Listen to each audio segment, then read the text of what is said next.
welcome to the Saturday Night Live Afterparty.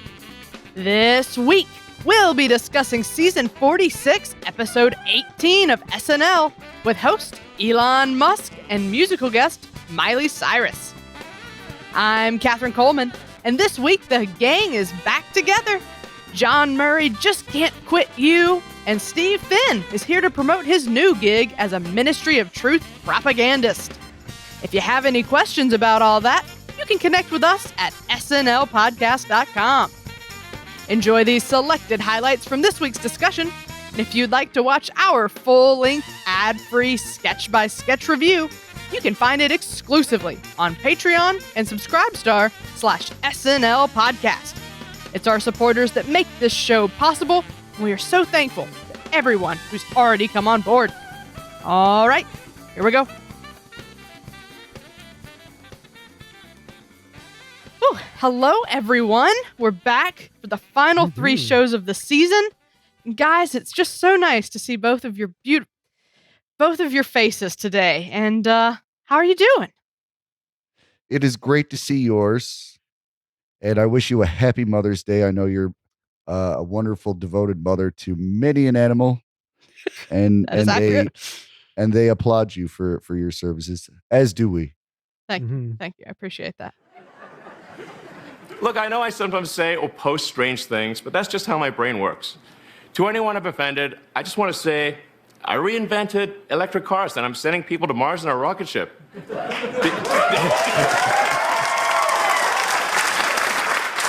Did you think I was also going to be a chill, normal dude? And the monologue, everyone who wasn't watching their Dogecoin desperately hoping for it to skyrocket got their first look at Elon's comedic abilities. Steve, how'd you feel about the monologue? Yeah, well, I was trying not to watch my Doge plummet. I was surprised because I feel this went as well as it could. Could a monologue go better? Yes, but you have to be capable of doing better than this. As a guy who just does like math all day and dreams up Is that what you think he does all day? I don't know what he does all day. So he smokes weed on podcasts. We all know what he does all day. Yep.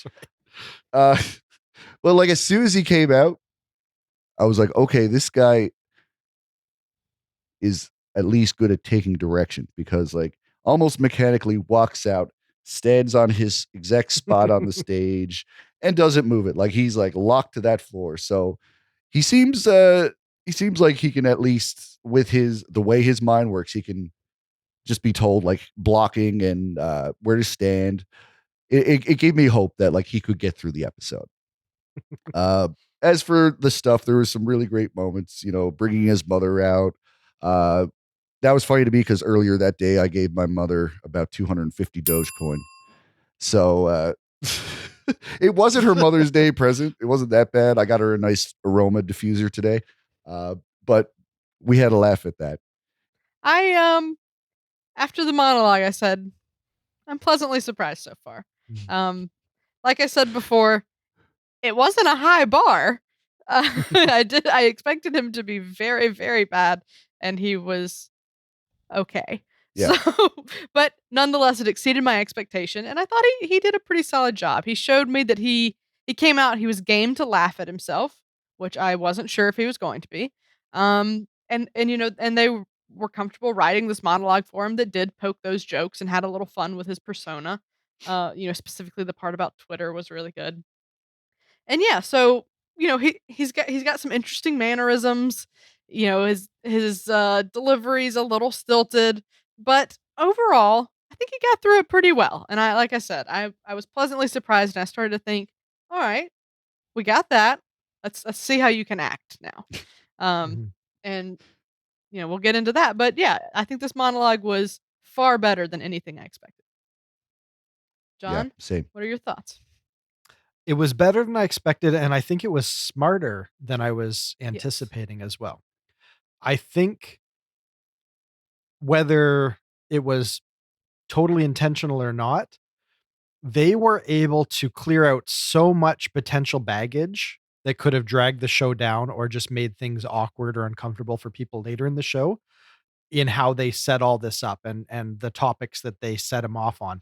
Um, say what you will about talking about maybe your syndromes or conditions and maybe using that for sympathy. I don't think that he specifically was, but that's something that not a lot of people necessarily know about Elon Musk. They just know him as the figurehead of all these companies and maybe a polarizing arch villain of some sort.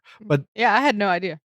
But when you contextualize that and just remind people that he's a person too, and we all have things like that um should give people pause and make them question whether they're judging too harshly or whatever. And um that I think was a surprising maneuver that I think was really disarming, because it's kind of weird to say, but you're not allowed to hate a person that has a condition like that, in a way. Like there, I'm treading lightly here, but honestly, like it's so much easier to be compassionate and give someone the benefit of the doubt when you understand that they have a struggle of some sort.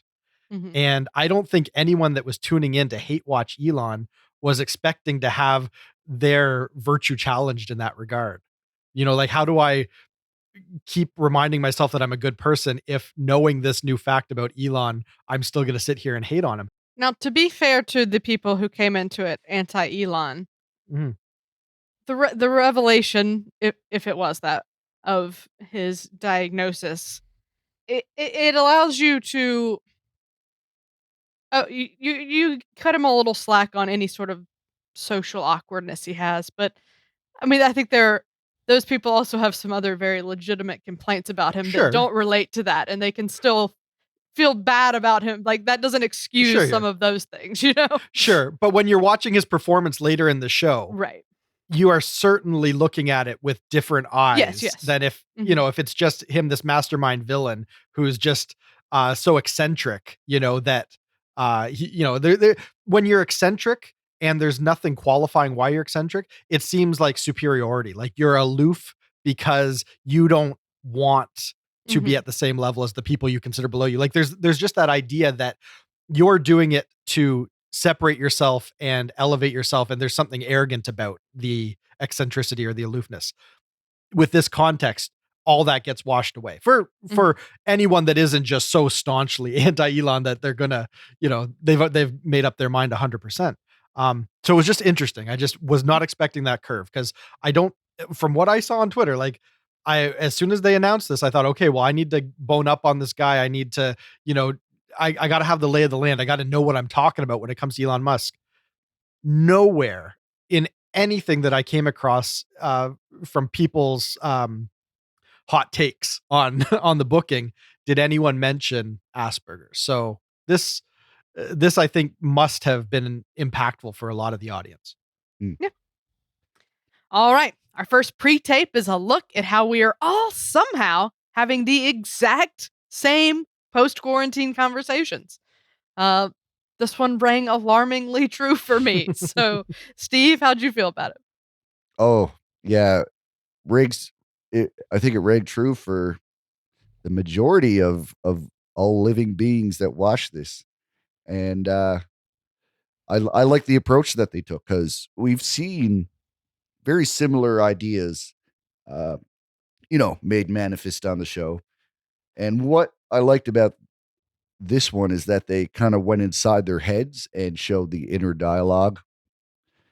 It's not just about the awkwardness of the exchange itself, but like the inner panic and the uncertainty that people have trying to like remember how to do all this. So it was great for that. John, it looks like you have a thought. Nothing brilliant, but I also connected with it just in that I've been noticing over the last couple months that I have forgotten how to engage adults in conversation. Like I realized that I've started almost talking to like everyone, regardless of age, kind of how I talk to my kids. And it's just weird. And I mean, it's a product of, okay, well, these are the only people I'm interacting with on a daily basis. So it does it in subtle ways that you don't realize until things just start to feel really awkward and weird. That there has been something about this pandemic that changes just the muscle memory that we have for social interaction, where certain things wouldn't phase us. Like, you just know how to roll into a conversation and, be clever and charming and do small talk, and all of that just feels so natural because it's something you do every day, whether you realize it or not. So just through osmosis, you have that competency. And I can feel that I've lost that. And I can feel how anxious sometimes I am when I realize I have to think about the words. I can't just casually speak the way that I could in some situations. And there's some truth to that. So it's great that everyone's sort of feeling that. It's nice to know that I'm not alone in feeling like that I've regressed as a human being this last year. But they were tapping into something true. I don't think that they went as far with it as they could have. I think that this was a fun observation of a sketch, but I feel like they very quickly ran out of fun scenarios to really drive it home or take it into really fun places. So Yeah. as an observation and as something that spoke to me, I thought that was great. But as a fully realized and just like end to end unqualified win, I feel like this didn't quite get as far as I would have liked the topic to go. Yeah, I really really liked this one. I thought it was pretty fun start to finish. Some really good performances. I thought this was particularly suited well for Elon to Mhm. he had a few lines that, to act, but most of them were voiceovered, which gives you a little bit more flexibility, right? Right. Um, but yeah, Take two, Elon. so I don't know what this says about me, but coming There's out going to of be a lot of quarantine, that this episode. There's going to be a lot of soul searching throughout the show. coming out of quarantine, I feel Surprisingly. no different about starting conversations, but I think it's maybe because I'm just always socially anxious. So I'm like, yeah, this is exactly how I was Mhm. before too. Life is Yeah. as oppressive as it's ever been. I don't know what you guys are talking about. Yeah. John talked about regressing. I feel like just the world around me has come finally to my level There you go. of ability to socialize. So I'm Maybe. loving this. Exactly. The thing that rang very true for me is the topics of conversation, because every conversation I've had with anyone I've seen in the past 3 months was, so how was quarantine? Yeah, Yeah. I'm doing great. Yeah, I have a few projects. We've done some things virtually. I'm vaccinated now. Can we take our masks? Like, they're all the exact same things. And I just think that's so funny to explore. And the part that really got me was between Elon and Heidi. And he said, so what shot did you get? And she was like, great question that leads to nowhere. And then, because it's very true. And then she said the second shot knocked her out, and he said, "That's a one of a kind experience you should share." Oh crap! I said that out loud. Right. Yep, because I mean that's the thing. I'm like, you very genuinely feel like obligated to say, like, "Yeah, I got this one. I had a fever," and like no one really cares, but everyone says it. Everyone reports their Mhm. reaction to the shot. Like this is the normal thing to talk about. So Mhm. I thought this was super relatable and really fun and well realized. Indeed. And that's that. Let's keep going. This mom is a grizzled veteran of taking her kids to Disneyland. And I will say that I actually saw this feature at the Don Cheadle dress rehearsal, a year ago? More than a year ago, because that was Her Wow. first season. It was her first Mhm. season on the show. Yeah. And I believe that was the second time she tried to get it on. Um, so she's tried it a few times, and I was actually thinking earlier this week about this feature because I loved it so much when I saw it, and I was really sad that it got cut. And then, through Reddit, I've seen that it's tried to come back a few more times, and I was like, man, I guess she probably gave up on that feature, and that really sucks that we'll never get to see it. Um, and then, surprise of the year, she comes out with it, and I was so, so excited for everyone to get to see this because I really, really loved it. There are so many great jokes in there, especially I have given you my neck, my back, and as for my pushy and my crack, oh, you ripped those away from me a long time ago. That's fantastic. I think Ego just performs this so well. She plays that on edge character flawlessly. And so yeah, I was really excited that this thing that I've experienced before I can now share with the world. Um, so what did you guys think, John? How'd you feel? I think this is the best thing she's ever brought to the desk. Mhm. I think that this was a high watermark for Ego. And I think this is the time where we can start to have the conversations about where we think Ego is gonna rank as far as the black female players that have come through the show over the years, because infamously they seem to fare very badly because it's hard to get things written for that particular voice. And a lot of people over the years have struggled and have been vocal about how hard it is to thrive at the show. um and Well, I think these are that's an the important. I mean, it's important to consider it in that lens, but like I also like don't want to box her in.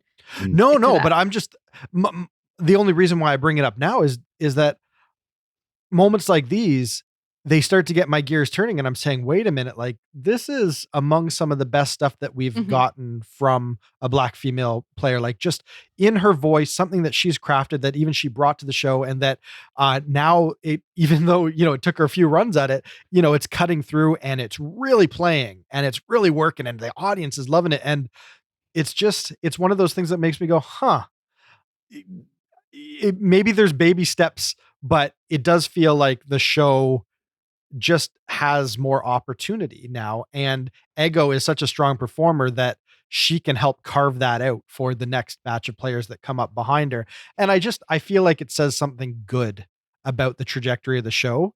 Mhm. But beyond that meta, this was fantastic. And she's been performing this for so long that she knows it inside and out. So every little exasperated look and just sigh and angst, all of it, she just has it dialed in so sharp. Yeah, I think Ego's been a standout of the whole season. Sure, Of the yeah, whole no, cast. Like, I absolutely. mean, big things. But like you were saying, what's interesting, from seeing it before, a lot of the jokes were the same, Mhm, restructured slightly here and there. But the piece largely hasn't changed. But I could see where her performance of it had improved and mhm. changed and matured a little bit. So I mean, it might be for the best in a way that she had a bunch of runs at it, and then this is the best version of it. Yeah. I guess we have to let Steve talk. So Sorry, Steve, we may have stolen all the juicy bits. What do you got? This is actually a cardboard cutout. I went to the bathroom. Fair enough. uh, Ego is just such a master of modern comedy. Like it's such a hard thing to do to convey stress or any kind of feelings of being upset. Uh, it's hard to be both believable and still funny because like you have I Love Lucy, where Lucy, whenever she cries, it's none of us are really like buying the fact that she's actually upset. We're kind of laughing at it. Uh, Ego, on the other hand, this feels like true pain and true Right. suffering. Like the acting is of a caliber that you would accept in a drama, right? Uh, but it's just the delivery of the dialogue and just the specifics of what she goes through is where the comedy comes through. so pretty unqualified win on that one. Yeah. Let's keep going. Lloyd Ostertag, the Doge Daddy, talks cryptocurrency. But like, what is it? What is it? So Steve, I know you have some Dogecoin. So number one, what is it? And number two, did you feel spoken to by this feature? Oh, for sure. To the moon. Uh, that's where we all hope to go with the Dogecoin. Uh, it's great though, right? Because you can be explained exactly what cryptocurrency is and still just not know not know anything else more, right? That's the weird thing about crypto is that you have to understand a bunch of other stuff first before you can move on to understanding what crypto is all about. It's like if you sucked at math and then you get into like university math, but you don't have the basis for it. So it's like really hard. That's what like trying to understand crypto as a layman is like. So I like the fact that, Elon would give all very reasonable, good answers for the same question over and over again, but yet still they feel the need to ask it because it just takes like learning a whole new language. Because the answers just sound like nonsense. Right. Like blockchains and Right. and mining and all this stuff. And I don't. It makes no sense to me. Like, so I've and don't try to explain it because 100 people have tried to explain it to me, and I'm like, what? What does that mean? You're mining? Like your computer is like doing like I don't. What? What is it mine? It makes no sense. It is just nonsense to me. yeah, So, even like, that part I'm like iffy on. It's like the computers are competing to solve problems, but what are the problems that they're solving? What does that purpose does that serve? what does this mean? I'm It's fine to jump on board with okay, it has value because if you assign something value, it has value. That's how diamonds work. Mhm. But like I'll jump on board with that. That's cool. Invest in it. I'm all about decentralizing things and like let's find new ways and reinvent things. Fun, cool. But I love that they went into it and they had this whole bit and they committed to the bit of what is it. Yeah. They could have tried to take it a step further and like kind of do more with it, but I think it would have been worse. Like just sticking with asking him that exact same question over and over again, Mhm. really committed to this bit and made it really fun. Oh And yeah. I was thrilled to see Elon willing to laugh and say, "Yeah, it's a hustle." Yeah. John, what'd you think? Um, I like goofs that are grounded in some truth. And I know that I've had that question posed to me. And it is fun to see how it plays out. And that's exactly how it plays out. You can give 3 or 4 different attempts at running at a competent answer to that question, and the eyes will still be glazed over. And you're still gonna have to backtrack and figure out how to dumb it down even further to try and make a connection here.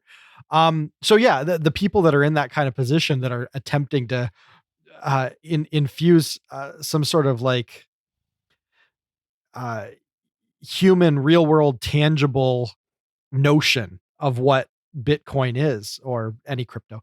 That's an exercise in futility, and it is fun to see them put a little comedic spin on it. The reason why they can basically do that gag 4 or 5 times over is because the underlying truth doesn't get old. It doesn't get old when he takes a run at it. It doesn't register with Che. Takes another run at it. Doesn't register with Che. Normally, you would expect we got to change things up and surprise the audience. But the more you do it, the funnier it becomes because the truth that yeah, crypto's weird and inscrutable, and you need to be the Elon Musks of the world to be able to wrap your head around it.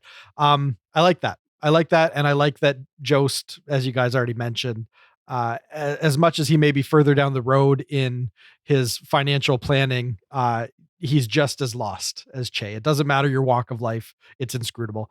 So yeah, fun. And the first time that we get Elon Musk kind of doing something where he has to carry it in the performance a little bit, right? He has to Mhm. come out there a little superior and a little confident and a little bit like ready to sell Dogecoin and feel like he's capable of doing it, which again makes it funnier the more that he does it again with gusto, and he thinks that he's saying all the right things and it makes perfect sense to him.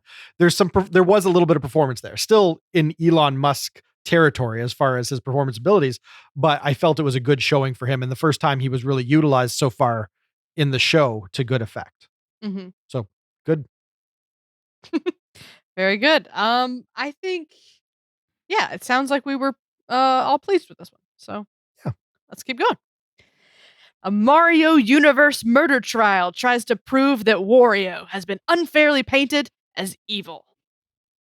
I think this was our first sketch of the night that was a little more out there, a little bit crazier of a sketch in my opinion here. So, Mhm. Steve, what do you think about Yeah, this was such a swell time. You gotta love it, you know. You also got to expect it a little bit. Maybe not necessarily this exact sketch, but when you got a host like Elon, who you're not sure what he can pull off, well, there's one thing you can do is dress him up in a silly costume, because all you got to do is exist while those clothes hang off of you, and you have a funny visual of, oh look, Elon Musk is dressed as Wario. You at least get a laugh for him on his behalf from doing that, right? Even if he just completely messes up everything else. So this is what we get, apparently, a Mario sketch.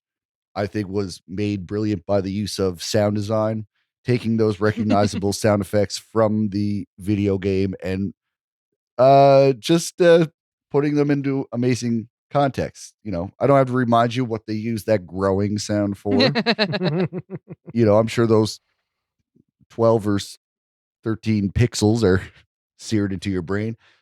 But yeah, stuff like that. All the stuff we come to recognize about Mario, and Mhm. and just turning it on its head, and you know explaining it away in with more adult themes. It was pretty brilliant. I loved this. I thought it was our first, zanier sketch. I thought everything before this was pretty, I guess except maybe Uli, but it felt very front half of the show, everything else does, and this feels back half of the show to me. Um, and I really liked it. I think this is it's clever and fun to take these little Mario-isms and make them more adult. Um, and I think it's good, much like I said about the Gen Z thing, it's like these are good stakes to like put these stupid characters from like this video game where like they throw turtle shells at each other and put them like on trial for murder. I think that's really fun. It heightened really well. So we started out with his wiki page, and then we go to like the funny sound effects. We get those. We get jokes about Mario maybe having a drug addiction. Then the Toad jury is hilarious, and then we get finally that like penis image, which is so funny. Oh, Um, that's what that was. Yep, sorry, the algorithm, is maybe mad at us now, but, yeah, I thought this was really, really good, and I really loved it until the end where I don't know why we had to take the Cuomo turn. I thought that made it sort of fizzle to an end when I think we could have had, "Oh, no, he has a red shell," and he throws it, and then, like, cut to the courthouse exploding or, something like that. I think that was a good out of him having the red shell ready to throw was fun, and then they just tacked on this Cuomo thing for, in my opinion, no reason. I think Um John saw it coming, Oh, judging yeah? by his live tweeting. Oh. Uh, I thought that maybe they were trying to create some sort of an analogy Mm, between Mario and some social situation. I didn't peg Cuomo. I didn't think that was where they were going to go with it. But I don't think they did either. I think they realized they had a really really fun sketch and some great costumes and no ending. And I think that's mhm, how we got to where we got. Because again, like it is interesting as you're watching the sketch, you begin to realize on second viewing that, oh yeah, they're hitting the Italian stereotypes pretty hard. And if it was purely a matter of let's put Mario characters on trial, they'd be leaning more into the lore of the Mushroom Kingdom. Like they'd be doing more mhm, Mario things than just Italian things. mhm, So at a certain point, I guess they realized that that was the angle they wanted to go with it. But I think if that's what you're going to do, you need to have something a little smarter to end it on. So my criticism is the same as yours, Catherine. A lot of fun. I'm digging it. I'm digging it. And then, okay, what are you trying to say here at the end? right, Like it didn't make the point, or it didn't feel smart when they left it because it felt a little tacked on there at the end. mhm. And then we got Pete's weird pencil Yeah, stash his making his his pube Cuomo stash. weird now. Yeah. His Cuomo that I have previously enjoyed. I was like, "What's going on with his face?" Hmm. Um, so Not my yeah. Cuomo. If you want to see our full sketch by sketch review, search for SNL Afterparty on Patreon or subscribestar.com. Let's talk about the big ratings. Up first, moment of the night. Steve, what is it? My moments of the night would have to be in Murder Dirter. Mhm. It's a Beck moment where he kind of drops to his knees and screams, "My dirter and a dirter were murdered." Now that's not the moment. The moment would be when he gets a hoagie and a some kind of beer. Some type of Pennsylvania beer, I guess. Yeah. You'd have to be from there, I guess. But the way that he just drops the upset act, I was like, "Oh, thanks, Jan," or whatever her name is. Was yeah, that was great. Very good. Mine is gonna be um Ego coming out as Disneyland mom because that just on a personal level was exciting because I was like, I've seen it before. And it's just so weird that I was thinking earlier this week about it and wishing that I could see it, and there it was, and I was so thrilled and so excited for it to make the show, and it was a really, really good feel good moment for me. John, what's your moment of the night? Cecily Strong in the Wario sketch strikes her gavel on a coin box, and you get blink, blink, blink. And you can see her just smirk a little bit because she knows how joyous that goofy little gag is. I was enjoying that sketch already because we've all played Mario. You know, know exactly what we're looking at, and they're finding lots of funny little things to hit on. But that was the Literally. one that I wasn't expecting it, and it was just such a perfect use of that sound. Fair enough. All right, well, let's move on to best sketch. Steve? Pew pew pew. It's got to be the Mario sketch for sure. Pew pew pew. We just, those sounds and all those little digitalized beeps and boops that we grew up Mhm. with. Uh, yeah, I was really taken back to just my red face trying to get through World 8 and Mario Brothers. And this was it was probably the funniest sketch too, but it also had the nostalgia factor to make it my favorite. Yep. I may have some people agreeing with me. I have a feeling. I was going to give it to that one, but now that you've See? said I am not giving it to that one though. I wanted to, but that ending just really, Yeah. really took it away from me. So while I do think it was the most creative sketch of the night, and I appreciated that about it, I have to give it to a more unqualified win in the post quarantine convo sketch. Hmm. I thought while that one I don't think is really even a standout of like the season, I thought it was really good. It did exactly what I wanted it to, and I had a lot of fun with it. I would love to give it to something maybe a little bit more creative, like the Wario sketch, but like I said, like that ending just wasn't it for me. So, um, I don't say that to say I'm giving best sketch to something I didn't like because I did really like the post quarantine convo. Because that's how this all works, right? But yeah, I mean, that said, nothing was like a fully super unqualified win for me. So, but that one was really good and I liked it. John? Yeah, I agree. Wario was fun, but it didn't have a strong point of view there. Like it by the time you got to the end, I was scratching my head as to why Cuomo was even a factor here, what they were trying to say with it. So just because I I felt it went, off track there. I can't it's not in the running for me either. But Ego as a put upon mom at Disney World is everything that I wanted from this show. It's it's a fun character that she earned, as you pointed out, she really had to lobby for this character and just keep putting it forward and fine tuning it and waiting for the right show for it to cut through. And it was just a great showcase of her performance abilities at their best. And I just really, really enjoyed seeing it. And I just really liked the character. And I thought if there is an unqualified win in anything tonight, that's it right there. Yeah, I'm a moron. That was obviously my favorite sketch. well, you can have a mulligan on that. What am I sitting here talking about? Like I I somehow completely overlooked it. Yeah. It's your show. You paste this all back together however you want. I'll allow myself to call myself a moron in the final edit. So yeah, do That's how over. you know you meet it. Best sketch from Catherine is of course Disneyland Mom.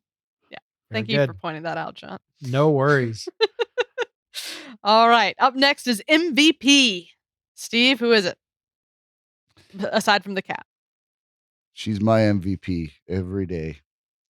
I was going to give it to Beck's mom's arms, but I think Twitter has done enough damage to us. Wait, what's noteworthy about Beck's mom's arms? She's in great shape for her Oh, age. I didn't notice. Go look at those stunning I'll- biceps. I'm I'll go look. surprised you have to ask me what I mean when I say Beck's mom's arms. I didn't look closely enough, I guess. My bad, Beck's mom. Like it was like David Harbour all over again. Just but anyway, we are giving a proper MVP to Chloe because she had some great stuff. I really liked her version of the murder dirter accent, and you know, she got to be the one to bring in the wooder pronunciation. And obviously we had some reservations about the Icelandic sketch, but I don't think we faulted her performance. Just like the whole concept from scratch was maybe not the right fit. But yeah, I think that goes to show that we want to see that character in another context. That Chloe was doing a great job, and yeah, I just thought she had a great presence in the show. So, Yeah. Can you dig? I'm torn. No one fully stood out. Like I don't feel like there was a whole lot of scene stealing happening. Um I thought about Heidi maybe. Heidi was in a lot of stuff. I thought she was really good in the Gen Z sketch. Almost had like Timothy Chalamet style mannerisms going on. Kate was all over the place doing a lot of really great stuff. But I think it has to go to Ego.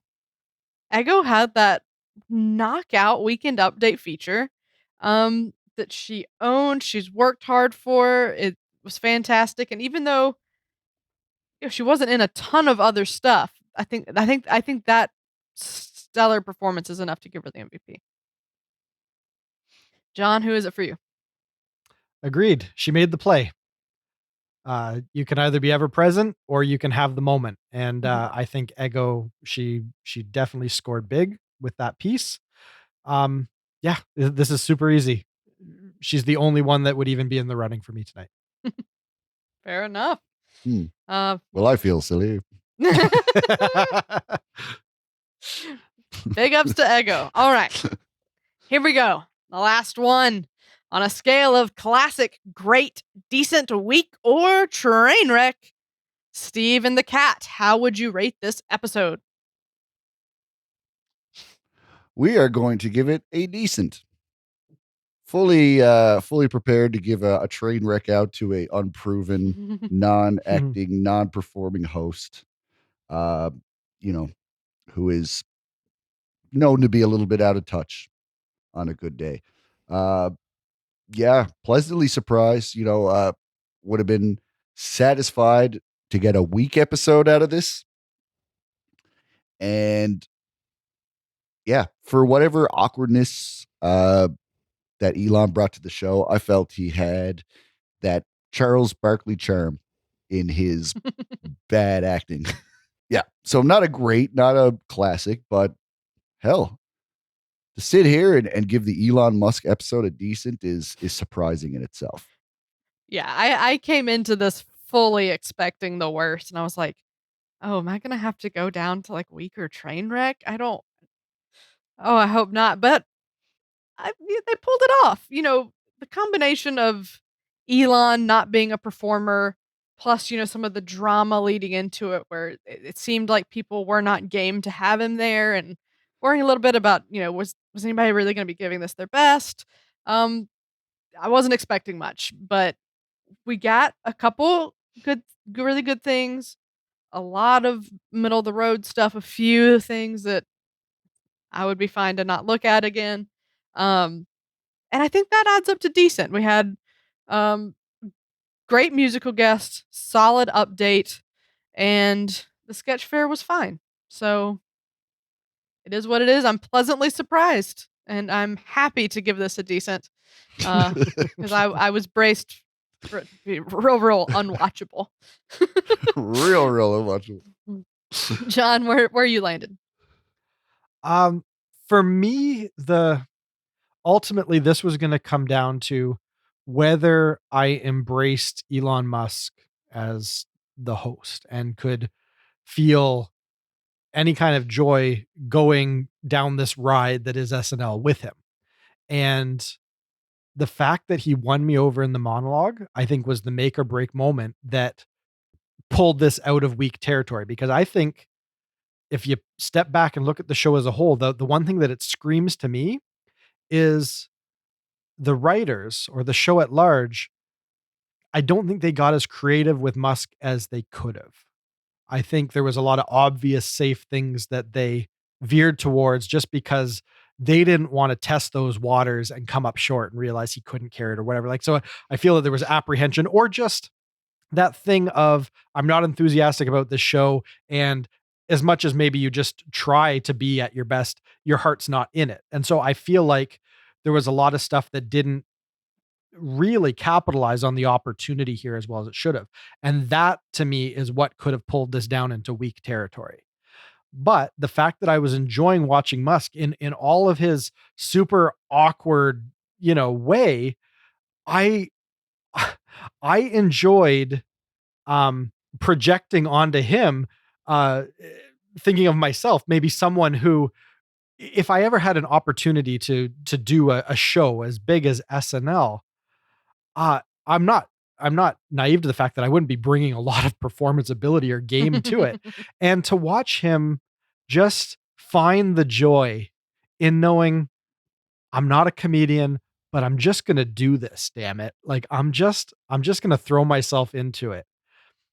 I feel like if there was a way for the show to know that that was the attitude he was coming with, maybe the writers would have dug a little deeper and this could have gotten into better territory. But I do think it gets over the line into decent.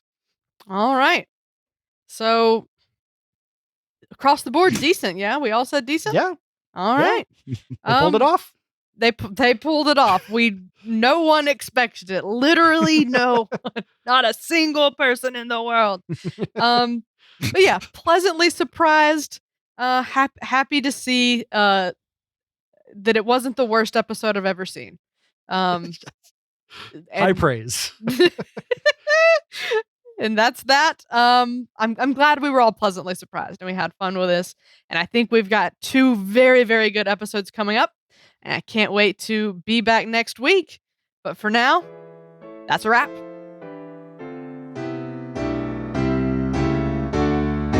Thanks to Steve Finn and John Murray. And thanks as well to our most generous patrons, Sam Bowers, Neil Weinstein, Justin Gardner, Grace Kogan, and Brian Clark. If you're enjoying our show, please subscribe on YouTube or wherever better podcasts can be found. Your subscription helps us grow, and your support is greatly appreciated. We'll be back in 1 week when SNL returns with host Keegan-Michael Key and musical guest Olivia Rodrigo. But until then, this has been episode number 136 of the Saturday Night Live Afterparty podcast. I'm Catherine Coleman. That's my story, and I'm sticking to it.